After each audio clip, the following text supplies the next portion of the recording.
with watercolor and not use them. And again, I just have this one Happy Valentine's Day stamp. I think I'm going to have to, oh, I can use my mint and make another one. Maybe I'll do a video on that. I have a mint that I got at the Silhouette Convention that I haven't used yet. That would be the perfect thing to use it for. And I'm going to mix it up. I'm going to stamp this one on the top. I've been stamping on the bottom for all of them.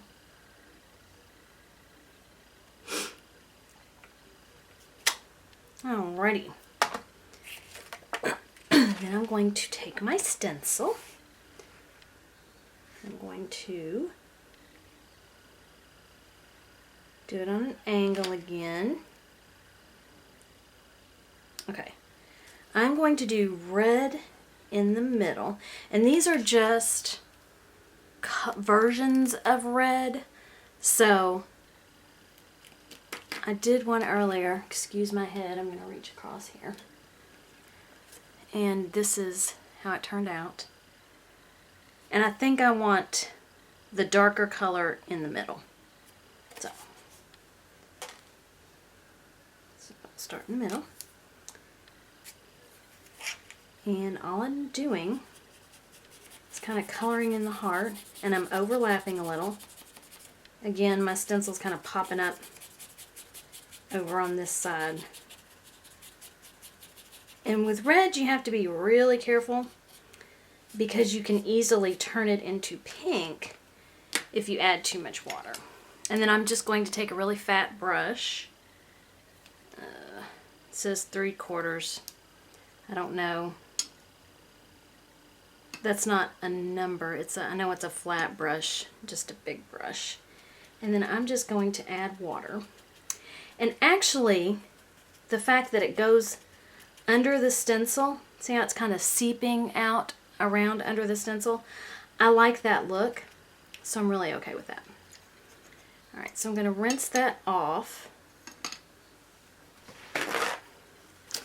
and wipe it off with my paper towel. I'm leaving my stencil exactly where it was. And the beauty of cutting out a stencil using a flexible cutting board is, one, the cutting board is really inexpensive, and I should be able to cut this stencil out of the cutting board so I can use another part of the plastic for another stencil, and you can save the stencil and use it over and over and over. So when you see a stencil at the store that you really like, if you've got a Cricut Explore or a Silhouette, any kind of cutting machine that cuts plastic, you should be able to make your own version of that stencil. Gotta love that. Alright, next I'll do the darker pink, and I'm going to do it on this side.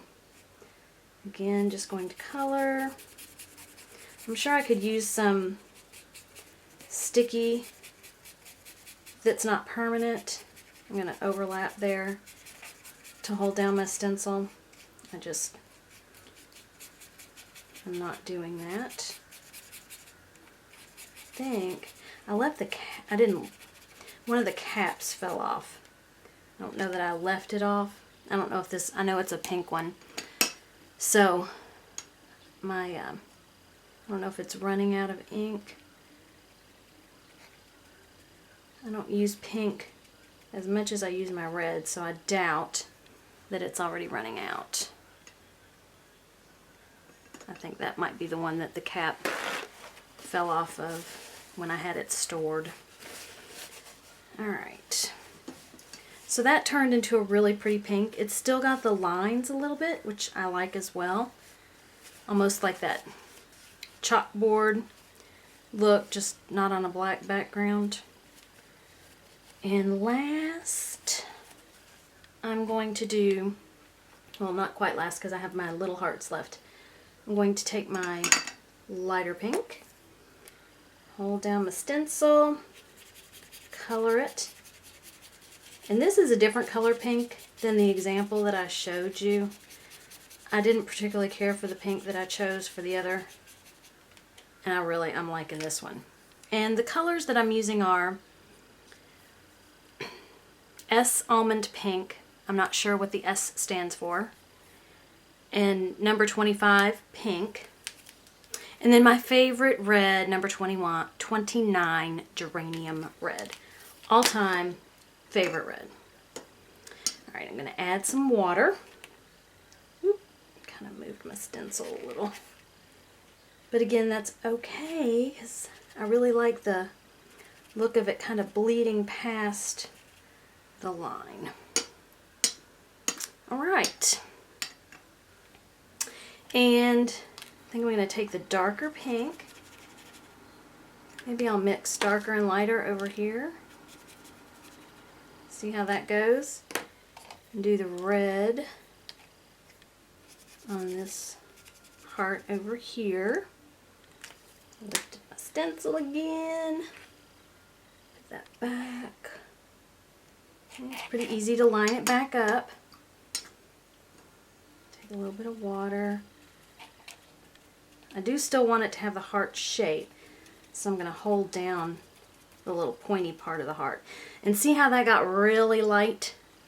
That's what happens if you don't put down enough red and add too much water. That's like a combination. But that's okay. It's a shade of pink. It doesn't have to be the red.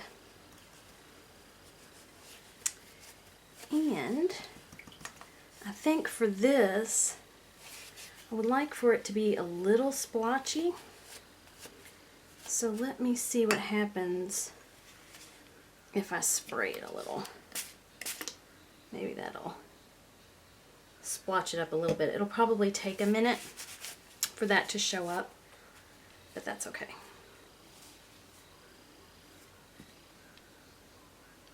So those are the two different projects or cards that I came up with my stencil that I made. And I'll show you some finished card projects next. Alrighty. So here are some of the finalized cards. All I did was put a solid piece of cardstock behind the watercolor. On this one, I don't know if you can see them. I'm having trouble doing that. I used pearl pen to put some more red splotches. And in order to do the initial red splash of color, I used Heidi Swap's Sweet Cherry. And I just pull the spray nozzle out and just tap. I did that on several cards. Here I just added the red splotches and red solid cardstock on the back. I hope you were able to pick up some tips, and maybe you can make some Valentine's cards, or with the stencils you can do anything. It doesn't even have to be just Valentine's. It can be for any occasion. Have a great day, and I will catch you next time. Bye. Are you ready to go? Are you ready? Are you done for the day? All right. Bye.